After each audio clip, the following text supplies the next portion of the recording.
Study IQ IAS, अब तैयारी हुई अफोर्डेबल।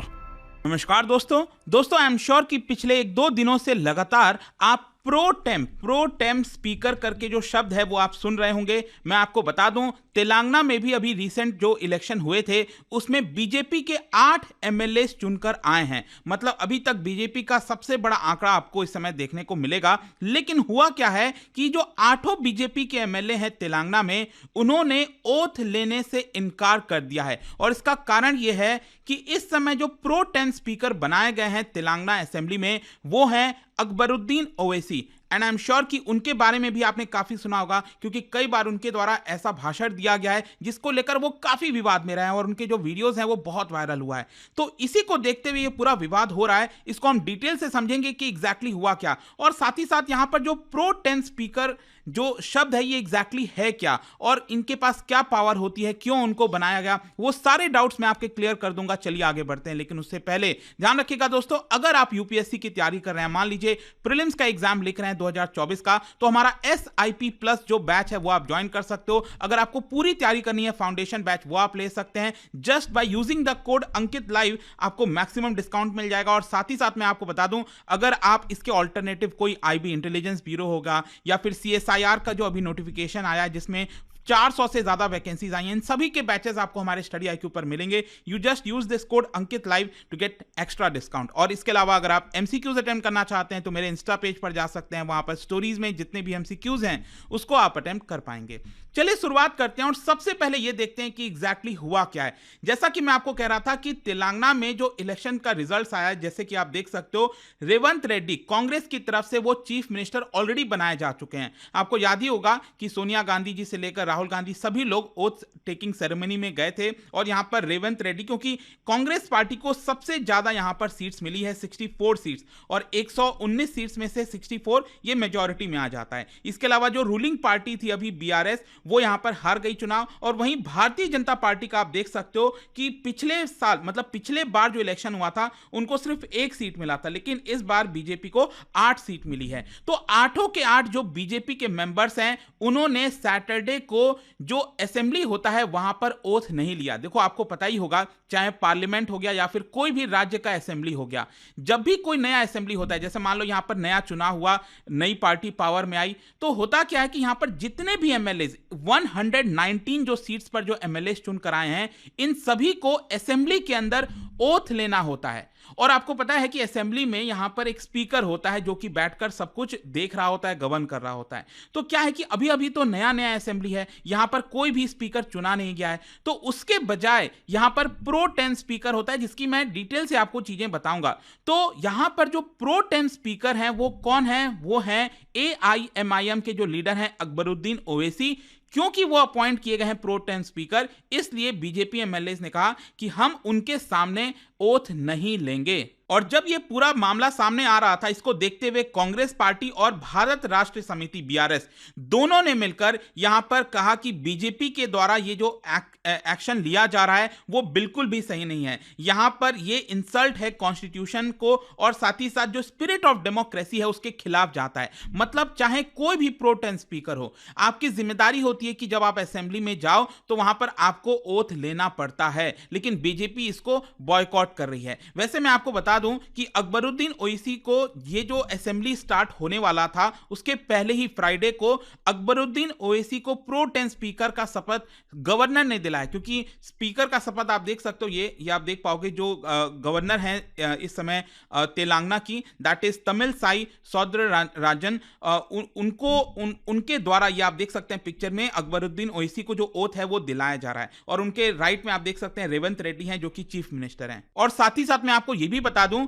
कि यूजुअली आप कहीं पर भी देखो, चाहे पार्लियामेंट हो गया, चाहे कोई भी राज्य का असेंबली हो गया, वहां पर जो प्रोटोकॉल रहा है कि कौन जो प्रो टेम स्पीकर बनेगा, that is usually the senior most legislator. मतलब कि जो असेंबली है उसमें सबसे सीनियर मोस्ट कौन है। अब आप में से कई लोग सोचेंगे कि अकबरुद्दीन ओवैसी तो सीनियर मोस्ट लगते नहीं है एज के हिसाब से, बट वो एज के हिसाब से नहीं होता है, वो मैं आपको आगे बताऊंगा। मैं आपको बोल दूं इसके साथ साथ कि अकबरुद्दीन ओवैसी इस समय जो है 6 बार चुनकर आए हैं तेलंगाना से। तेलंगाना में अगर आप देखोगे, हैदराबाद में यहां पर कॉन्स्टिट्यूएंसी है, चंद्रयान गुट्टा ये कॉन्स्टिट्यूएंसी आपको हैदराबाद में मिलेगी। तो 1999 से वो चुनकर आ रहे हैं लगातार, और वो 6th बार ये इस कॉन्स्टिट्यूएंसी से चुनकर आए हैं। खैर, इसको लेकर मैं वापस आऊंगा, लेकिन उसके पहले जो प्रो टेम स्पीकर हैं उसके बारे में थोड़ा सा समझ लेते हैं। देखो, कॉन्स्टिट्यूशन के अंदर अगर आप देखोगे, पूरे संविधान के अंदर कहीं पर भी इस शब्द का इस्तेमाल नहीं किया गया है। प्रो टेम स्पीकर का, स्पीकर का इस्तेमाल तो किया गया है, लेकिन प्रो टेम स्पीकर का इस्तेमाल नहीं किया गया है। साथ ही साथ एक चीज आपको ध्यान में रखना है कि जो प्रो टेम स्पीकर होता है वो टेम्पररी स्पीकर होता है। जैसे कि पार्लियामेंट हो गया, मैं आपको एग्जांपल दिलाता हूं 2014 में। 2014 के पहले आपको पता है कांग्रेस पार्टी पावर में थी, और उस समय जो प्रेसिडेंट थे वो कौन थे? प्रणब मुखर्जी जी थे। तो 2014 में जो इलेक्शन हुआ उसमें बीजेपी चुनकर आई। तो यूजुअली क्या होता है, लोकसभा में जब बीजेपी चुनकर आई है तो बीजेपी चाहती है ना कि जो स्पीकर होगा वो उन्हीं के पार्टी से हो, और आपको याद होगा कि सुमित्रा महाजन, उनको स्पीकर बनाया गया था। लेकिन जब पार्लियामेंट स्टार्ट हो रहा था नए इलेक्शन के बाद, तो डायरेक्टली ऐसा नहीं है कि यहां पर जो सुमित्रा महाजन है वो स्पीकर बन गई थी। अब मान लो पहली बार अगर पार्लियामेंट मिल रहा है इलेक्शन के बाद, तो कोई ना कोई तो वहां पर होना चाहिए, क्योंकि पिछले वाले जो स्पीकर थे वो तो आपका, क्योंकि टर्म एंड हो गया तो वो स्पीकर के पद से हट गए। तो यहां पर उसको स्टार्टिंग में कौन करेगा? इसीलिए क्या होता है कि जो प्रेसिडेंट होते हैं वो टेम्पररी बेसिस पर एक स्पीकर को अपॉइंट करते हैं, और उन्हीं को कहा जाता है प्रो टेम स्पीकर। तो आप देख सकते हैं यहां पर जो कमलनाथ हैं 2014 में उनको प्रो टेम स्पीकर बनाया गया था, और वो आए, उन्होंने सबको शपथ दिलाया पार्लियामेंट के अंदर, और यहां पर चुनाव हुआ कि स्पीकर कौन बनेगा। और उस चुनाव में बीजेपी ने नॉमिनेट किया था सुमित्रा महाजन, और बीजेपी के पास मेजॉरिटी थी, इसलिए सुमित्रा महाजन जो है वो स्पीकर बन गई थी। तो आई होप आपको समझ में आ गया होगा, जैसे चीजें पार्लियामेंट में चलती हैं वैसे ही चीजें आपका जो स्टेट असेंबलीज है वहां पर भी चलती हैं। क्वेश्चन यहां पर सबसे इंपॉर्टेंट, जो अभी पूरा बहस चल रहा है ना, मामला आया है, उसमें यही है कि आखिरकार प्रो टेम स्पीकर को कौन अपॉइंट किया जाता है। मतलब होने को तो तेलंगाना असेंबली में 119 एमएलएज हैं, लेकिन इनमें से कौन प्रो टेम स्पीकर अपॉइंट किया जाएगा? मैं आपको बता दूं, जो अभी तक कन्वेंशन रहा है, मतलब ऐसा कोई रूल नियम नहीं है, कहीं पर भी संविधान में नियम नहीं लिखा हुआ है कि सीनियर मोस्ट रहेगा या फिर यंगेस्ट रहेगा, ऐसा कुछ नहीं है। लेकिन हमेशा से यह कन्वेंशन रहा है कि जो सीनियर मोस्ट मेंबर होगा उस पर्टिकुलर असेंबली में, 119 तेलंगाना के जो एमएलए चुनकर आए हैं उसमें सबसे सीनियर मोस्ट जो होगा उसको प्रो टेम स्पीकर अपॉइंट कर दिया जाता है। तो मैं आपको बता दूं, जब मैं सीनियर मोस्ट की बात करता हूं तो यहां पर हम एज की बात नहीं कर रहे हैं कि यहां पर मान लो कोई 79 ईयर्स का है जो एमएलए चुनकर आया है, और वहीं अगर हम बात करें अकबरुद्दीन ओवैसी, मुझे नहीं पता उनकी उम्र क्या है, मान लो उनकी उम्र 50 साल है, तो इसका मतलब ये नहीं है कि 79 ईयर्स सीनियर मोस्ट है। बेसिकली क्या होता है कि आप कितनी बार उस हाउस में चुनकर आए, कितनी बार इलेक्ट होकर आए, आप कितनी बार मेंबर रहे, उसके हिसाब से डिसाइड होता है कि आप सीनियर हो कि नहीं हो। और जैसा कि मैंने आपको पहले ही बताया, अकबरुद्दीन ओवैसी 1999 से लगातार चुनकर आ रहे हैं, 6ठी बार वो चुनकर आए हैं, तो इसलिए उनको सीनियर मोस्ट बोला जा रहा है। लेकिन उसमें भी थोड़ा सा ट्विस्ट है, वो मैं आपको क्लैरिफाई करूंगा। लेकिन यहां पर जल्दी से एक बार ये भी जान लेते हैं कि प्रो टेम स्पीकर क्या गवर्नर खुद अपनी तरफ से अपॉइंट करते हैं, कैसे होता है? देखो, अगर आप देखोगे हमारे संविधान में आर्टिकल 163 क्लॉज 1, उसमें लिखा हुआ है साफ साफ, there shall be council of ministers with chief minister as the head to aid and advise the governor. मतलब गवर्नर कोई भी डिसीजन लेते हैं वो खुद से यूजुअली नहीं लेते हैं, वो चीफ मिनिस्टर और जो काउंसिल ऑफ मिनिस्टर हैं उनके एड एंड एडवाइस पर लेते हैं। जो भी काउंसिल ऑफ मिनिस्टर्स कहेंगे वो यहां पर जो गवर्नर हैं वो उनको वो बात माननी पड़ती है। ये हमारे संविधान का नियम है। लेकिन हां, इसमें एक चीज ध्यान रखिएगा, भले ही गवर्नर लगभग सारी बातें चीफ मिनिस्टर के कहने पर करते हैं, लेकिन कुछ ऐसी चीजें हैं जो गवर्नर के पास पावर में रहती हैं। गवर्नर खुद से इस चीज को डिसीजन ले सकते हैं, उसको कहते हैं हम डिस्क्रिशनरी पावर। और यहां पर देखिए, जो एक कोर्ट का जजमेंट आया था अरुणाचल प्रदेश केस में, उसमें भी यहां पर बोला गया था कि गवर्नर के पास जो डिस्क्रिशन पावर है वो एब्सोल्यूट नहीं है। यहां पर गवर्नर उन्हीं चीज पर खुद से डिस्क्रिशन पावर यूज कर सकते हैं जो कि संविधान के अंदर मेंशन है। तो एक्चुअली यहां पर एक्सपर्ट्स के द्वारा यही बताया जा रहा है कि यूजुअली क्या होता है कि देखो, प्रो टेम स्पीकर की जब हम बात करते हैं ना, तो यहां पर उसका कोई शब्द का इस्तेमाल नहीं किया गया है उस संविधान में, लेकिन उससे रिलेटेड जो लॉज हैं वो आपको आर्टिकल 180 क्लॉज 1 में देखने को मिलेंगे। और इसीलिए यहां पर गवर्नर के पास पावर होती है कि वो जिसको चाहें वो प्रो टेम स्पीकर को अपॉइंट कर सकते हैं। लेकिन इसके साथ साथ मैंने आपको यह भी बताया था कि यूजुअली क्या होता है, जो सीनियर मोस्ट होता है वही अपॉइंट किया जाता है। इसके अलावा यहां पर क्या जो गवर्नर के पावर हैं, क्या वो जुडिशियल रिव्यू के अंदर आते हैं, क्या वो कोर्ट में रिव्यू किए जा सकते हैं? देखो, यहां पर बात सही है कि गवर्नर कोई भी अगर डिसीजन लेते हैं तो वैसे तो उस पर कोई कोर्ट का कोई जजमेंट नहीं आना चाहिए, लेकिन एसआर बोम्मई केस और कई ऐसे केसेस आए जिसमें सुप्रीम कोर्ट ने कहा है कि अगर गवर्नर अपना डिस्क्रिशनरी पावर इस्तेमाल करते हैं और आर्बिट्री तरीके से करते हैं, गलत इंटेंशन से करते हैं, मेलिफाइड इंटेंशन से करते हैं, तो यहां पर जो है उनके पावर को, उनके डिसीजन को चैलेंज किया जा सकता है। तो बिल्कुल उनका जो डिसीजन है वो जुडिशियल रिव्यू के अंडर में आता है। इसके अलावा एक और चीज आप में से कई लोग सोच रहे होंगे कि क्या जो प्रो टेम स्पीकर होता है, जैसे Akbaruddin Owaisi pro tem speaker appoint किए गए हैं, क्या उनके पास कोई सब्सटैंटिव पावर होती है? देखो, प्रो टेम स्पीकर के पास अगर जरूरत पड़े तो होती है, क्योंकि अगर आप स्पीकर के कुर्सी पर बैठे हो तो आपके पास वो सारी पावर होगी जो नॉर्मल स्पीकर की होती है। लेकिन यहां पर क्या है कि वो टेम्पररी बेसिस पर बनाए गए हैं, राइट? तो उनका मेन काम यही होता है कि असेंबली के जितने भी मेंबर्स हैं उनको ओथ दिला दी जाए, और ओथ दिलाने के बाद यहां पर इलेक्शन होगा, कौन स्पीकर बनेगा, बस वहीं तक यूजुअली उनकी पावर होती है। ऐसा नहीं है कि वो कोई बिल पास करवा देंगे और जो मन चाहे कर देंगे, लेकिन पावर होती है, लेकिन वो यूजुअली नहीं उसका इस्तेमाल किया जाता। अब देखो, मेन क्वेश्चन यहां पर यह है कि क्या अकबरुद्दीन ओवैसी सबसे सीनियर मोस्ट हैं?